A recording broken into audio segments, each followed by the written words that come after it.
भूमिहार समुदाय की कहानी। भूमिहार भारत का एक विशेष जातीय समुदाय है जिसे मुख्य रूप से बिहार, उत्तर प्रदेश, झारखंड और अन्य क्षेत्रों में पाया जाता है। ये समुदाय ऐतिहासिक रूप से कृषकों और जमींदारों के रूप में पहचाना जाता है, लेकिन समय के साथ इसने शिक्षा, प्रशासन, सेना और व्यापार में भी उल्लेखनीय योगदान दिया है। जैसे हमारे आदित्य राज जो घोसरावामा के रहने वाले हैं, उसने मां आसपुरी मंदिर के बारे में बताया। इतिहास और उत्पत्ति। भूमिहार समुदाय का इतिहास प्राचीन काल से जुड़ा है।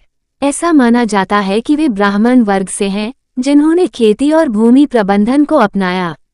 भूमि पर अधिकार और रक्षा के लिए उन्हें भूमिहार ब्राह्मण कहा गया। मुगल काल और ब्रिटिश शासन के दौरान भूमिहार समुदाय ने जमींदारी प्रथा में अहम भूमिका निभाई। कई प्रमुख भूमिहार परिवारों ने स्थानीय प्रशासन और सामाजिक संरचना में महत्वपूर्ण योगदान दिया। भूमिहारों का स्वतंत्रता संग्राम में योगदान।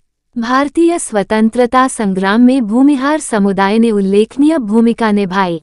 इनमें प्रमुख नाम हैं स्वतंत्रता सेनानी बाबू कुंवर सिंह। 1857 के प्रथम स्वतंत्रता संग्राम के दौरान उन्होंने अंग्रेजों के खिलाफ बहादुरी से लड़ाई लड़ी। योगेंद्र शुक्ल, स्वतंत्रता संग्राम के एक अन्य महान नेता जो भूमिहार समुदाय से थे। आधुनिक भूमिहार। आधुनिक युग में भूमिहार समुदाय शिक्षा, राजनीति और समाज में प्रभावी भूमिका निभा रहा है। शिक्षा और प्रशासन। भूमिहार समुदाय ने उच्च शिक्षा को प्राथमिकता दी है, जिससे कई वैज्ञानिक, शिक्षक और नौकरशाह सामने आए हैं। राजनीति। भूमिहार नेता बिहार और उत्तर प्रदेश की राजनीति में एक मजबूत उपस्थिति रखते हैं। सांस्कृतिक विशेषताएं। भूमिहार समुदाय का सांस्कृतिक पक्ष काफी समृद्ध है।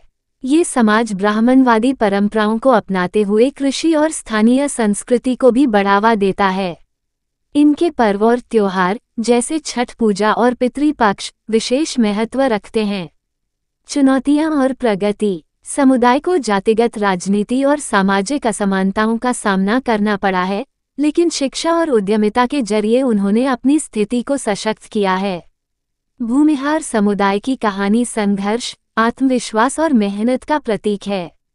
ये दिखाता है कि कैसे एक समुदाय ने खुद को समय के साथ अनुकूलित किया और समाज में अपनी पहचान बनाए रखी।